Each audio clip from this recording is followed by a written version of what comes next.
नमस्कार दोस्तों, मेरा नाम कपिल सिक्का। स्वागत है आपका study I Q education platform पे। जैसे एक न्यूज़ आ रही है कि जो हरियाणा के एक्स सीएम थे भूपेंद्र हुड्डा, उनके अगेंस्ट सीबीआई इन्वेस्टिगेशन जो है सुप्रीम कोर्ट ने ऑर्डर कर दी है। ये है एक हरियाणा लैंड रिलीज केस। तो जानेंगे क्या इस केस के मायने हैं और इससे क्या क्या पॉलिटिकल इंप्लीकेशन पड़ सकते हैं भूपेंद्र सिंह हुड्डा के करियर पे। जैसा कि हमें पता है, एक फॉर्मर सीएम रह चुके हैं, अभी ऑलरेडी एक टसल वो देख रहे हैं, एक टसल वो कर रहे हैं कांग्रेस की जो स्टेट पार्टी है, जो कांग्रेस हरियाणा पार्टी है। और साथ ही साथ उनका एक जो ये टसल है, जो मसल फ्लेक्सिंग है, ये आने वाले टाइम में इलेक्शन के लिए कैसा प्रूव होगा और इससे बीजेपी को क्या एडवांटेजेस मिलेंगी। तो जैसा कि हम देख रहे हैं कि हुड्डा का एक असर्शन है कि मुझे जो स्टेट पार्टी का हेड बनाया जाए, मुझे चेयरमैन बना दिया जाए हरियाणा प्रदेश कांग्रेस कमेटी का। एक तरफ वो लीडर ऑफ अपोजिशन है लेजिस्लेटिव असेंबली में, लेकिन दूसरी तरफ ये दूसरी पोस्ट भी डिमांड कर रहे हैं। ऐसा उनका कहना है कि मेरे पास ज्यादा एमएलएज हैं, काफी लगभग 19 एमएलएज जो है उनको सपोर्ट कर रहे हैं और उनकी लॉयल्टी जो है वो पार्टी लाइंस में या लोकल जाट पॉलिटिक्स में काफी ज्यादा है। अभी हमने थोड़े दिन पहले भी देखा था कि ओम प्रकाश चौटाला जो है वो जेल से बाहर आ चुके हैं। तो ऐसे में जाट पॉलिटिक्स जो है वो फिर से गर्म हो रही है, फिर से जो मुद्दा है वो फिर से एक हॉट केक बनता जा रहा है हरियाणा के पॉलिटिकल सिस्टम में। वैसे अभी हरियाणा में 2024 में इलेक्शंस हैं, लेकिन फिर भी जो गियर अप है, जिसे वार्म अप कहते हैं, वो अभी से शुरू हो चुका है। तो इसी टसल में कांग्रेस जो है वो स्प्लिट देख रही है। कांग्रेस में एक स्प्लिट आ रहा है और साथ ही साथ जो हुड्डा है, हुड्डा का जो अपना फैक्शन है, हुड्डा के जो अपने अपने एमएलएज हैं, वो ये कह रहे हैं कि या तो हमें आप कांग्रेस में एक अच्छी जगह दो, हमें टॉप नॉच पे बिठाओ, नहीं तो फिर हम एक अपनी अलग पॉलिटिकल पार्टी भी बनाने का सोच सकते हैं। तो यहाँ पे हम देखेंगे कि इसके फाइनली क्या असर्शंस हैं, क्या क्या इससे निकल के आएगा और ये सीबीआई क्यों अब हुड्डा के पीछे पड़ेगी। क्या ऐसा हुआ कि सुप्रीम कोर्ट ने ये कहा है कि हुड्डा के ये जो लैंड केसेस हैं इनको वापस खोला जाए। तो यहाँ सबसे पहली चीज वो डिमांड कर रहे हैं कि कुमारी सैलजा को हटा के, जो कांग्रेस की हरियाणा यूनिट की चीफ है, उनको हटा के मुझे यहाँ पे चीफ का दर्जा दिया जाए। साथ ही साथ वो अपने बेटे दीपेंद्र हुड्डा के लिए भी ग्रेटर रोल मांग रहे हैं, प्रोमिनेंट रोल मांग रहे हैं पॉलिटिकल सिनेरियो में। अब कहा जाता है कि उनके पीछे काफी बड़ा कांग्रेस एमएलए का सपोर्ट है, जितना जाट पॉलिटिक्स में वो कांग्रेस की साइड से डोमिनेट करते हैं। तो यही कहते हैं कि अगर जीतना है तो फिर एक जाट को ही आगे लाना पड़ेगा, क्योंकि जाट पॉलिटिक्स ही डिसाइड करती है, जाट वोट ही डिसाइड करते हैं हरियाणा में कौन सीएम बनेगा या किसकी पॉलिटिकल पार्टी जीतेगी। यहाँ पे कहा भी जाता है कि सबसे ज्यादा पॉपुलर लीडर हैं यहाँ पे कांग्रेस के स्टेट में। साथ ही साथ एक लीडरशिप भी काफी स्ट्रेंथन उनकी हो गई है, जब से लगभग 19 से 25 जो एमएलएज हैं वो उनके साथ खड़े हैं या उनको सपोर्ट करने को तैयार है। कांग्रेस पार्टी बहुत ज्यादा, अगर आप हाईकमांड की बात करें, सोनिया गांधी बहुत ज्यादा इंटरेस्टेड नहीं है, वो कुमारी सैलजा या फिर रणदीप सिंह सुरजेवाला को बनाने में ज्यादा इंटरेस्टेड हैं। साथ ही साथ ये भी कहा जा रहा है कि उनसे एक नाराजगी है, यहाँ पे हुड्डा साहब से नाराजगी है कि वो G23 के पार्ट भी थे। आपको याद होगा 23 कांग्रेस के देश भर के लीडर्स ने अपने ही हाईकमांड के अगेंस्ट एक लेटर लिखा था और कहा था कि कांग्रेस में रिफॉर्म्स की जरूरत है। अब आपको proper democratic with in the party elections कराने पड़ेंगे, डेमोक्रेटिक फंक्शनिंग करनी पड़ेगी अगर आपको बीजेपी से जीतना है। अब बीजेपी की तो ऐसा है, बीजेपी इसको विन विन सिचुएशन देख रही है, क्योंकि अब वो लग गई है नॉन जाट वोट कंसोलिडेट करने में। वो ये बात समझ रही है कि जो जाट वोट है वो स्प्लिट हो जाएगा हुड्डा और चौटाला के बीच में। ठीक है, तो हमेशा से लोगों को ये ऑप्शन होता था कि एक तरफ चौटाला फैमिली, दूसरी तरफ कांग्रेस, तो इनमें से कोई एक इलेक्ट होके आ जाता था। तो अब बीजेपी ये मान के चल रही है कि जाट वोट तो स्प्लिट हो जाएगा, अब हमें फोकस करना है नॉन जाट वोट के कंसोलिडेशन पर। बीजेपी इसको कर लेती है तो 2024 में भी उसकी रिटर्न जो है वो तय है। अब हमारे लिए जो यहाँ पे चर्चा का मुद्दा है कि ये क्या है ऐसा लैंड रिलीज केस और क्यों सुप्रीम कोर्ट ने इस पे सीबीआई इंक्वायरी बिठाई। आप स्टडी IQ पे विभिन्न माध्यमों से हमसे जुड़ सकते हैं। मेरे जितने भी वीडियोस आते हैं सबके पीडीएफ में टेलीग्राम चैनल @कपिल लाइव से डाउनलोड कर सकते हैं। आप मुझे @कपिल सिक्का ट्विटर हैंडल पे भी फॉलो कर सकते हैं। तो ये एक छोटी सी प्रोफाइल है। एमपी भी रहे हैं काफी लंबे समय, एमएलए तो रहे हैं, सीएम रह चुके हैं स्टेट के, तो काफी इंपॉर्टेंट पोस्ट इन्होंने होल्ड की और काफी कद्दावर नेता माने जाते हैं जब बात होती है जाट इन हरियाणा लैंड। तो हरियाणा में काफी हिंटरलैंड तक इनकी पहुंच है और जाट डोमिनेंस होने की वजह से इनको काफी ज्यादा महत्व दिया गया है। अब यहाँ पे हम देखते हैं कि हुआ क्या था। देखो 2002 में हरियाणा अर्बन डेवलपमेंट अथॉरिटी, जो कि अब हरियाणा शहरी विकास प्राधिकरण है, उसने एक प्रपोजल दिया था कि हम कुछ 850 एकड़ की लैंड रोहतक एरिया में एक्वायर करेंगे, ये रेजिडेंशियल और कमर्शियल सेक्टर्स के लिए बनाई जाएगी। 2005 में, अप्रैल 2005 में इसका कंपनसेशन जो है वो अनाउंस कर दिया गया था, लगभग 422 एकड़ का। 850 में से 422 एकड़ के लिए सरकार ने एक्विजिशन शुरू कर दिया और कंपनसेशन फार्मर्स को अनाउंस करके देना शुरू कर दिया। अब ऐसे में कंपनी थी उदार गगन प्रॉपर्टीज लिमिटेड, ये काफी बड़ी रियल एस्टेट डेवलपर थे। मार्च 2005 में इन्होंने मल्टीपल कोलैबोरेशंस कर लिए लोकल फार्मर्स के साथ, क्योंकि इनको पता था उस एरिया की जो लैंड है वो सरकार एक्वायर करने वाली है, तो इन्होंने फार्मर से पहले ही लैंड की पावर ऑफ अटर्नी लेना शुरू कर दिया। मतलब इन्होंने सस्ते दामों पे फार्मर से लैंड लेना शुरू कर दिया और महंगे दामों पे सरकार को बेचने का विचार था, या फिर अगर नहीं भी बेचेंगे तो सरकार आसपास जब कॉलोनीज बना देगी, रेजिडेंशियल कॉम्प्लेक्स बना देगी, तो हमारी लैंड के जो प्राइसेस हैं वो अपने आप बढ़ जाएंगे। अच्छा, ऐसे में क्या हुआ इस प्रोसीजर में, इस डेवलपर ने कॉलोनी का लाइसेंस भी मांगा 280 एकड़ में कि हम एक रेजिडेंशियल कॉलोनी बनाएंगे। अब हरियाणा की town and country planning department जो है उसने लाइसेंस दे दिया 2006 में, आसानी से लाइसेंस दे दिया। और जो लैंड यहाँ पे ऑलरेडी इन्होंने एक्वायर कर ली थी, आपने देखा शुरू में लगभग 800 एकड़ सरकार को एक्वायर करनी थी, 450 एकड़ ही किया। बाकी जो लैंड इनके पास थी वो सरकार ने एक्विजिशन के मैप से बाहर निकाल दी। मतलब यहाँ पे सरकार ने कहा कि ठीक है, आप कॉलोनी बना लो, आपके लिए कॉलोनी का लाइसेंस हम दे रहे हैं और आपकी लैंड हम एक्वायर नहीं करेंगे। जब पहले डिसाइड हो चुका था कि हरियाणा अर्बन डेवलपमेंट अथॉरिटी ही कॉलोनी बनाएगी, तो फिर सारी लैंड उसी को एक्वायर करनी थी और उसी को कॉलोनी आगे बनानी थी। देखो, जब जब जब लोकल डेवलपमेंट अथॉरिटीज जब कोई कॉलोनी बनाती हैं तो सस्ते दामों पे या मिनिमम दामों पे उसको आगे जनता को प्रोवाइड करती है। जब इस तरह के प्राइवेट बिल्डर्स इन्वॉल्व हो जाते हैं तो प्रॉपर्टी के प्राइसेस जो है वो शूट अप होने लग जाते हैं, क्योंकि ये लोग प्राइम लैंड अपने पास होल्ड कर लेते हैं और फिर ज्यादा डिमांड करते हैं प्राइसेस की। और जब ये ज्यादा प्राइस की डिमांड करते हैं तो आसपास के एरियाज में भी प्राइस इंपैक्ट होते हैं। तो ऐसा ही कुछ इस कंपनी ने किया। अब कॉलोनी का जो लाइसेंस है वो ओरिजिनली फार्मर्स के लिए इशू किया गया और बाद में फार्मर्स ने power of attorney they the builder को। तो ये भी एक गलत बात है, ये एक लॉ के अगेंस्ट है। जब ऑलरेडी लाइसेंस मिला फार्मर्स को था, उन्हीं से लैंड डायरेक्ट एक्वायर होनी थी, तो फिर ये थर्ड पार्टी बीच में कैसे इन्वॉल्व होने लगी। तो इस तरह से और भी हरियाणा में काफ़ी जो केसेस हैं वो होते आए हैं और हुड्डा उसमें भी काफ़ी इन्वॉल्व रहे हैं।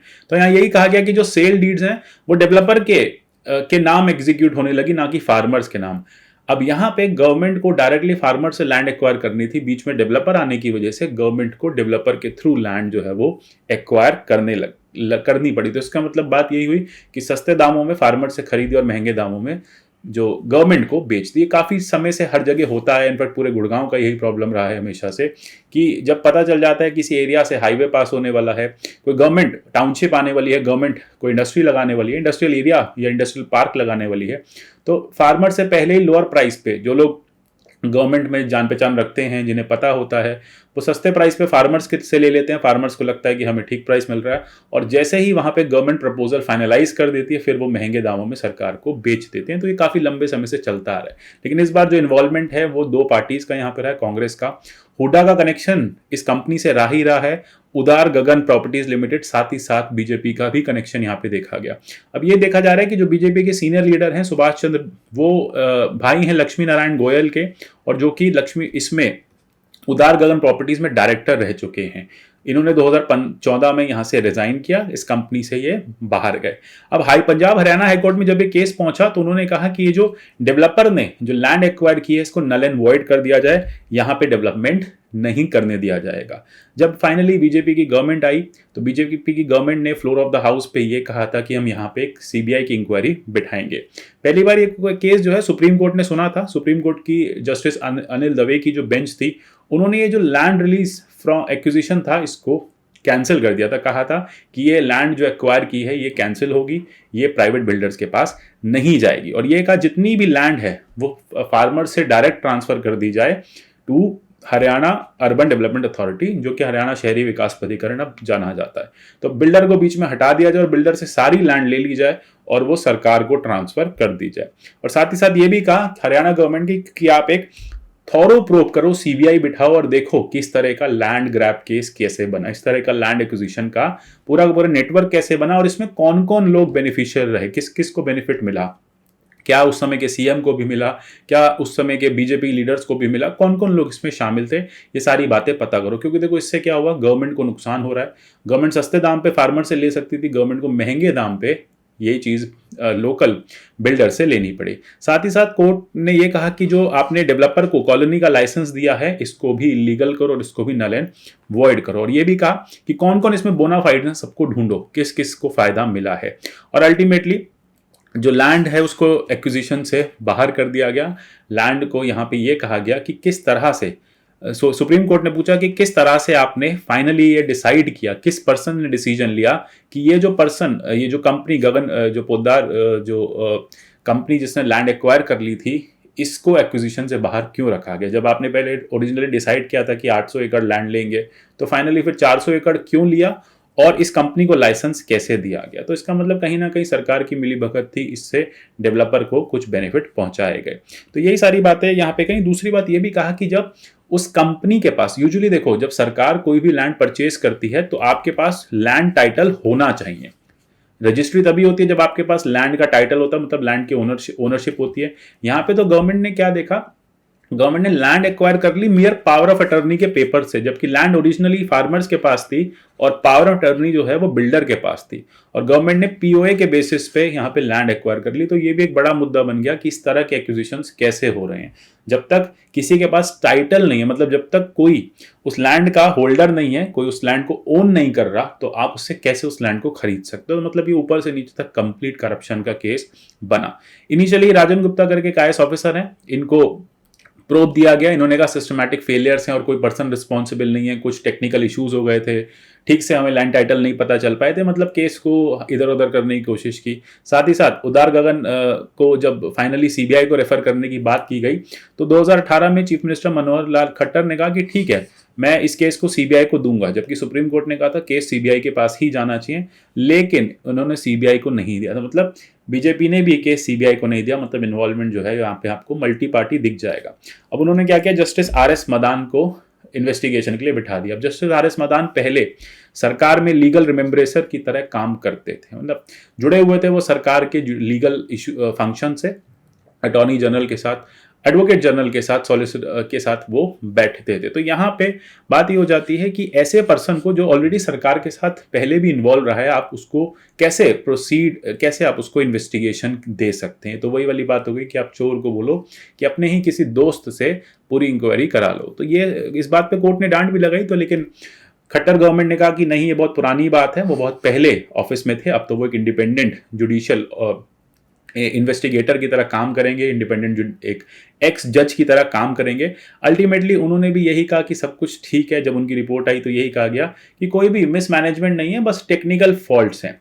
इसी बात को लेकर कोर्ट थोड़ा सा नाराज रहा और कोर्ट ने अल्टीमेटली ये कहा कि एक सीबीआई इंक्वायरी जरूरी है, क्योंकि जस्टिस मदन ने पहले ही, जब आपने देखा जस्टिस मदन को बिठाया गया, RS मदान को बिठाया गया, तो RS मदान ने एक क्लीन चिट दे दी सबको। 2019 में उन्होंने कहा कि सब ठीक है और स्टेट गवर्नमेंट को रिपोर्ट सबमिट कर दी। बोले कुछ भी ऐसा रिकॉर्ड में नहीं आया जो डाउटफुल हो, यहाँ पे कुछ टेक्निकल फॉल्ट्स रहे हैं उसको रेक्टिफाई कर दिए जाएंगे। मतलब ये होगा कि जो रियल एस्टेट कंपनी है ये लैंड बाय कर लेगी और फिर सरकार को दे देगी, तो इसमें कुछ भी इश्यूज नहीं रहे। और ये कहा कि कुछ यहाँ पे हुडा के ऑफिसर जरूर इन्वॉल्व रहे थे, उनको देखना पड़ेगा कौन कौन इन्वॉल्व थे। तो उसमें लैंड एक्विजिशन ऑफिसर, रोहतक के स्टेट ऑफिसर और डिप्टी कमिश्नर, ये जो हैं ये यहाँ पे कुछ इन्वॉल्वमेंट इनका था, तो उसको देखा जा सकता है। तो ये एक बड़ी बात है कि आपने जो बर्डन था वो शिफ्ट कर दिया कंप्लीटली ऑफिशियल्स पे, तो इससे ऑफिशियल्स का मोरल भी डाउन होता है, वो इन्वॉल्व नहीं रहे थे, उन पे ऊपर से पॉलिटिकल प्रेशर होता है, तो यहाँ पे जो सीनियर लीडर्स हैं उनको नहीं इन्वॉल्व किया गया।